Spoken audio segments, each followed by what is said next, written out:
I was a classroom teacher for several years, and I would work with students who wanted to be successful. And I learned a few things as I watched them try to get their grades up and struggle. And of course, in my own life, I would set goals that I wouldn't always achieve. And I developed a few concepts that I call the 4 C's of success. So, first of all, let's get the least interesting one out of the way.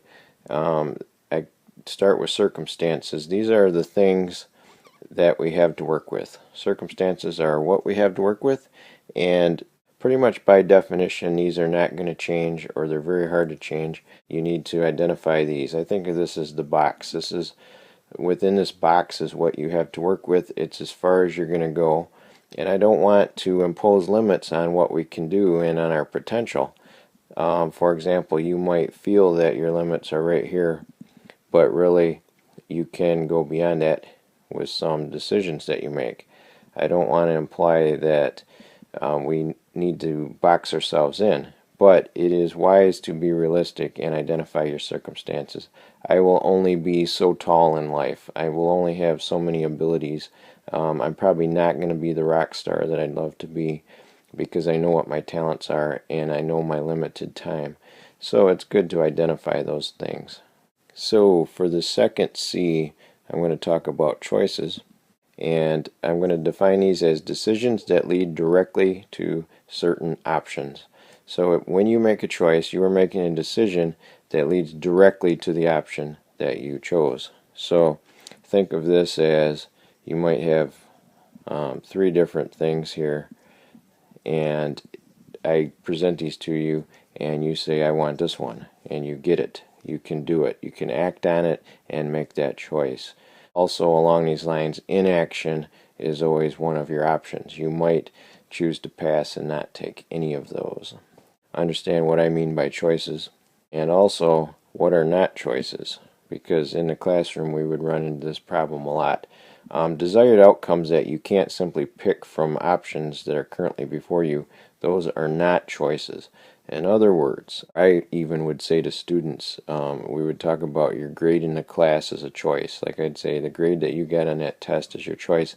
And actually, I wouldn't use that language anymore, because that grade on the test was not something that you just picked. No one walked up to the student and said, do you want an A or an E? And the student said, give me an E.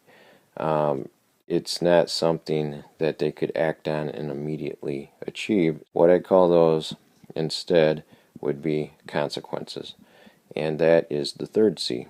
So consequences are the result of several factors. Some of those factors are your choices.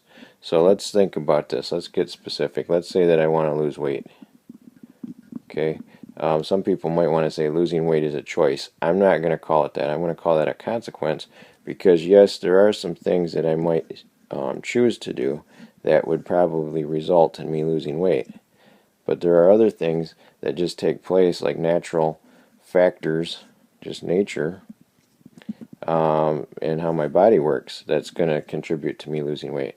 And it's not just my choice. It's not something that I immediately do. Nobody walks up to me and says, do you want to lose weight? I say yes, and I'm all of a sudden lighter. That would be a choice. Actually, the way it works out is losing weight is a consequence. And this leads to 2 big questions, and this is really the most important part. First of all, what choices will most likely result in the consequences I desire? That's very important, because you need to identify the choices that you actually can make that will most likely result in the consequences that you want. So let's say I want to get my grades up. I can think about some choices that I actually make. So for example, I might do my homework every night that it is assigned, not just to get the credit, but to actually understand the material and practice it. I might come to school more than I have been. I won't be absent so much. That's something that I can do in actually making a decision to come to school. And maybe we could say study on weekends so that I don't forget everything. That's, again, something I can actually do.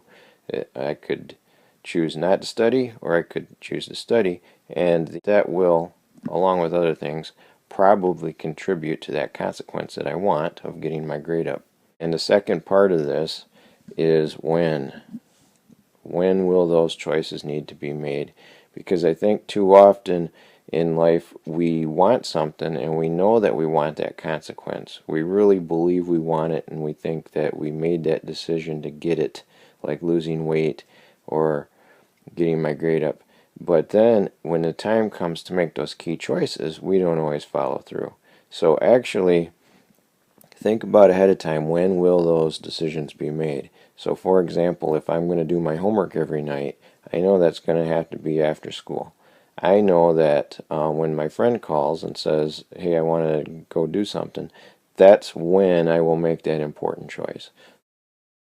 I could go with my friend or I could do my homework, and I've got to think about ahead of time so I recognize it when it comes. We're going to say no to that decision of going with my friend. We're going to actually do the homework. It's easy, I think, in those moments to forget and lose sight of the consequence that we want because we think we already made the decision. Yeah, I want my grade up. I honestly want my grade up. So it's not going to hurt too much if this time, I just say yes to my friend and no to my homework. Once you realize that all of those choices are leading to the consequence that you want, you will be prepared for that choice when it comes and maybe more likely to make the right one. Again, think about losing weight. The choice to lose weight, the choices that result in losing weight, come at tough times, right at the end of the meal when you would love that dessert and somebody offers it to you. That's the choice, and it's in that moment that you make a choice that results in what you want. And that brings me to the fourth C, which is commitment. And this is acknowledging the desire for certain consequences and resolving to make the necessary choices when the time comes. This would be like when you stand up in church and you say, yes, I'm going to live for God from here on out, and people make that commitment in their life. We might say they made a choice, but I don't want to use that word choice because, again, this commitment is for a consequence that's probably going to require tons of choices, some of which you don't know at the moment. This is the commitment when you say, I am going to lose 50 pounds by such and such a date. The consequences are probably going to require some tough choices, and you might not even know what they all are at the time. Anything less than this is a wish. Okay? We all wish for things in life, and really a wish is saying, I want this, but I don't want to do the tough choices. So, bottom line, do what it takes, and when it comes to wishful thinking, let's just totally eliminate wishful thinking because we want to be realistic. There's no reason to live in some fantasy world where we can just say, hey, I really wanted to lose weight or I really wanted to get my grade up. Instead, let's be realistic and let's do whatever it takes to achieve those consequences that we have decided we want.